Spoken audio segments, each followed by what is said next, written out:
Hello and welcome to Out of Pocket. My name is Ryan, aka Ron, and today I had a fun video segment planned since we had a couple extra weeks before the next set dropped. But long story short, I made a couple deck edits and a couple deck cuts, and the video's not gonna be, it's not for today. Came up with this idea instead. We'll plan to do that one next time, not next time, but in a little while, maybe in a few months or something. We'll see. I think it's a fun one, but it's gonna be on the back burner. So today, in lieu of that, I took the editing easy road, but I thought it would be fun. I've been filming since Secluded Springs, and I've had some shorts that have done okay. You know, they've gotten some views, and so today is a compilation of all of my shorts that have at least 1,000 views or more, and I'm gonna do it in order from the first one posted to the last one posted. So please, without further ado, enjoy. We got something. Shiny Stunfisk. It's a real collector item. Yes. 2 Stunfisk. We got 1 star. Wow. This is the card right here.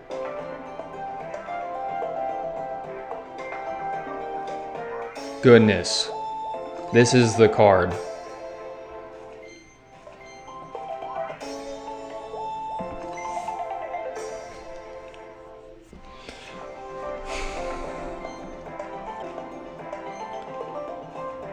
One star. Guys, this thing is popular. Are y'all playing this many Stunfisk? I have like 5. 1 star. If I get Stunfisk, I'm gonna stun something. Let's go. But then if they get a Greninja, they'd have to get double Greninja. What are the odds they have double Greninja? We'll just snipe it. I don't know if that's the right play, but we'll see. No, they can hit me for, well, I guess it's still 60 because, oh.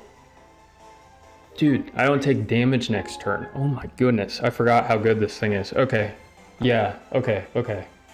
So they can't even hit me next turn.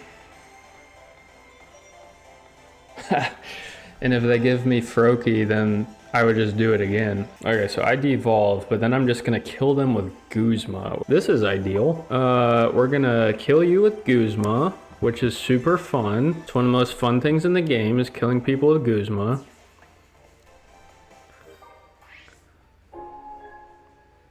Okay, kill you. And then I'm immune next turn, which doesn't bode well for them. Good game. I wonder what they'll do here. Are you just gonna accept your death? Looks like it. Okie dokie. Trade 1 for 2. This is almost ideal for Zoroark. I'm not saying I win this game, but like this is almost exactly what you're looking for. Because I'm getting 2 points here, and then I'm immune next turn. And he has no current way to one-shot me, so it's almost ideal. I could have just saved 1 for Pokecom, but can't hit me. He's not in a good spot. If it was the 91 and then you take off the next turn, then you're gonna retreat. If you do, you just die. If he doesn't heal, he just dies. Because I have Cyrus. Or Giovanni would work too.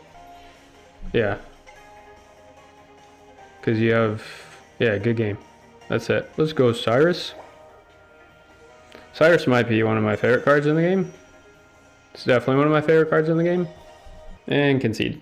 It's like the auto concede card. In a nutshell, Pokemon Pocket cards and really all trading card games, and frankly, you could probably apply this to board games and a lot of other things, are math. If you look at a Pokemon Pocket card, it's math. It's just literal numbers. The developers have come up with certain heuristics, certain numbers that they want to put on each card, and then they put it on the card, they make it look cool, they make the numbers mean different things. They have abilities, they have HP, they have cost, they have retreat, they have attack, whatever. They're all numbers. It's math, and then they put it on a card and they make it look cool, and they try to have consistency across heuristics, which is what we're planning to look at. And then you have a game, and then you put art on it, and then you fight each other, and it's a fun game. But at the end of the day, a lot of it breaks down to math. So this is a basic tier list. So we wanted to do some puns on the word basic, like most basic, least basic. So we're going to start with the least basic thing that I think you can be, and the top tier is bougie. Bougie. Bougie is our S tier. Bougie is the opposite of basic. That's what I got. Now that may be totally off, but that's what we're going with. All right, let's move on to the A tier. So for the A tier, we have very demure, very mindful. If you know, you know. Let's move on to B tier. All right, B tier, drum roll, please.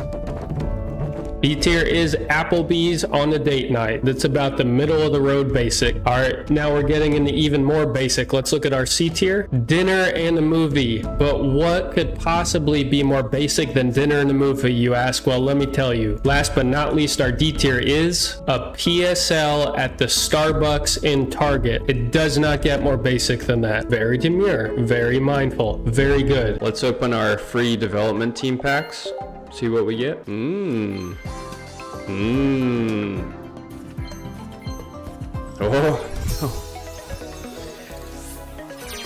No way.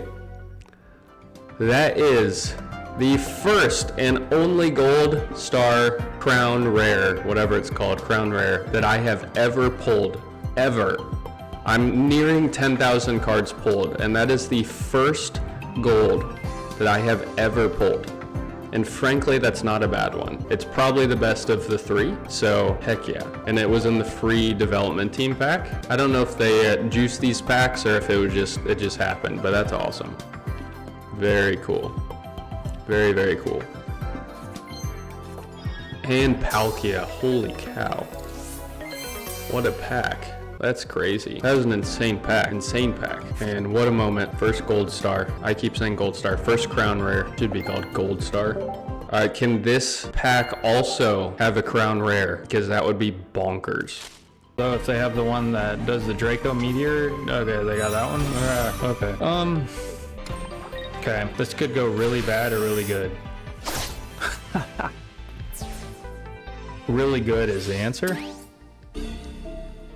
All right, check this out. There's only 6 Mega Pokemon, so we're getting all this in a short. Let's go. All right, basic Mega EX. We got Mega Absol. It is better. It is definitely better than Pinsir. Why? Because it disrupts your opponent's hand. It costs less than Pinsir, and yeah, that's probably about it. But anyway, it's more consistent. So Pinsir, not better. Why? It costs 3 energy. It flips heads or tails. I don't like random. Random's not good. Average is really bad. Now, it's pretty good if you do 2 will in the deck list, but you kind of have to do 2 wills, I think. Not that Pinsir's terrible. I mean, it has Leaf Cape and Erica and stuff, but overall, Absol, I think, is definitely better. All right, moving on to stage 1, we got Gyarados first. Gyarados is good.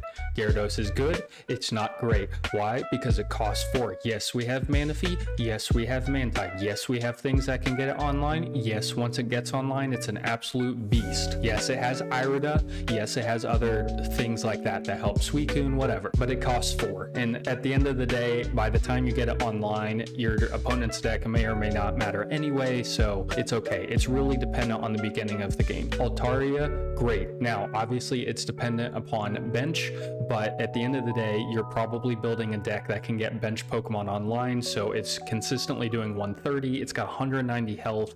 It's got really good support with Indeedee and Altaria and Sableye and Chingling and whatever else you want. You could put Sylveon if you want to. It's got great support. It's tanky. It's got 130 attack pretty consistently for only 2 energy. Altaria is great. All right, finally moving on to stage 2 megas. We got Blaziken. Blaziken, oh, let me move my cursor. All right, we got Blaziken. Blaziken is obviously definitely good. It's very good. It's got 2 costs like Altaria. It's doing 140 consistently instead of 130, and it's got 20 more health at 210. Now it is a stage 2, so it's not always getting online as fast. It's more reliant on rare candy, obviously. Altaria doesn't use rare candy, but it's very tanky, is very strong. Unless you're Arceus and you don't get burned or something, 140 it's doing pretty much every single time. Very good, very strong. Now it's very linear, so you can kind of work around it with certain things like Oricorio or whatever, but it's very good. It's definitely good. All right, Mega Ampharos. I think it's pretty solid, but it's not as good as Blaziken. It's 3 energy. Yes, it has a lot of tools around it with Lightning, with Oricorio, with Zeraora, with E-Switch, with E-Cord, Raikou, whatever. Lots of base Ampharos, lots of things. But it's less proven in the meta. It might might end up doing well. I think Pocket Mads likes it pretty well. He said it's one of his favorite Pokemon, but nonetheless, it's not as proven. I'm unsure. It's definitely not as good as Blaziken. That's it for this little mini tier list. I'll probably plan to put out a regular one after they put out some more Megas, ideally. What do you think they're going to do with Megas? Are they going to do normal ratios with EX, or are they going to do more Megas and normal EX? What do you think they're going to do? Feel free to let me know. That's it. Signing off. See ya. And I'm valuing it additionally at plus 10 more to get to 30 total because of what I am terming creating. I don't know if someone's come up with this phrase, but I'm calling it passive constancy, because snowy terrain is always constant, but it's passive. In other words, you don't have to actively attack. So if you take, Skarmory's attack, for example, we talked about that in the basic Pokemon video, or Probopass earlier in this video, you have to attack to get the minus 20 damage. This doesn't say freezing wind. If you attack, you do 10 damage in the Pokemon checkup phase. No, it's just happening always. It's passive. You're not doing anything active, but it's constant, hence passive constancy. So I add 10 plus 10 mathematically for pretty much every ability that is passively constant, such as this. All right, Espeon EX. I think I just had my hot take about Indeedee being the best basic. I think in a vacuum, Espeon EX is clearly the best stage 1 EX Pokemon. Now again, obviously there's synergies, right? So you can argue different Pokemon with different synergies, and I'm not talking about the Megas here, but in a vacuum, I think Espeon EX is clearly the best stage 1 EX Pokemon, mathematically. If you hadn't noticed, the Skiploom evolution line, Jumpluff evolution line is Hoppip, Skiploom, Jumpluff, which is Hop, Skip, Jump. Hey Olipop, sponsor my channel. I have over double the number of subscribers I had last time I asked you when I had 14. Now I have over 30. Look, it's the fun Christmas version. Merry Christmas.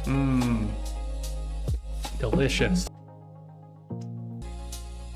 Olipop, I'm still here. Bye-bye. Crimson Blaze seems to be themed after Charizard, which is fitting, as I would say Charizard is probably the second most popular, most well-known Pokemon in the world. I think it's obvious who's number 1, Pikachu of course, but it seems fair to say that Charizard is likely number 2. I was considering a top 3 and a top 5 most well-known Pokemon list the other day, and after Pikachu and Charizard, it seems likely that Mewtwo is number 3, which is fitting given the 3 Pokemon on the genetic Apex packs. And then number 4, I was thinking maybe Eevee, but then I asked my wife and she suggested Jigglypuff as one of the few that she actually knew growing up, and potentially a fan favorite amongst girls especially, which seems pretty reasonable. So that is my loose impromptu tier list for the 5 most well-known Pokemon in the world. Number 1 Pikachu, number 2 Charizard, number 3 Mewtwo, number 4 Eevee, and number 5 Jigglypuff. You could definitely argue the Kanto starters into that group as well, Bulbasaur, Charmander, and Squirtle, but that's what I'm going with for now. So what do you think? Feel free to let me know in the comments below. Now with that said, let's jump into some set reacting. No way, dude. Is that a gold? Is that a gold? That's a gold. That's a gold. Is this gonna be my second brown rare ever pulled, and both on stream? That's a gold. That's a gold. Number 2, baby. I mean, what can you say about these 20 packs? I'm like, these are just insane. They're insane. Look at this. I mean, just not that. Get out of here. I mean, Steelix. Look at this thing. Look, just second crown rare, just like that. Forget the canoodle. Holy cow.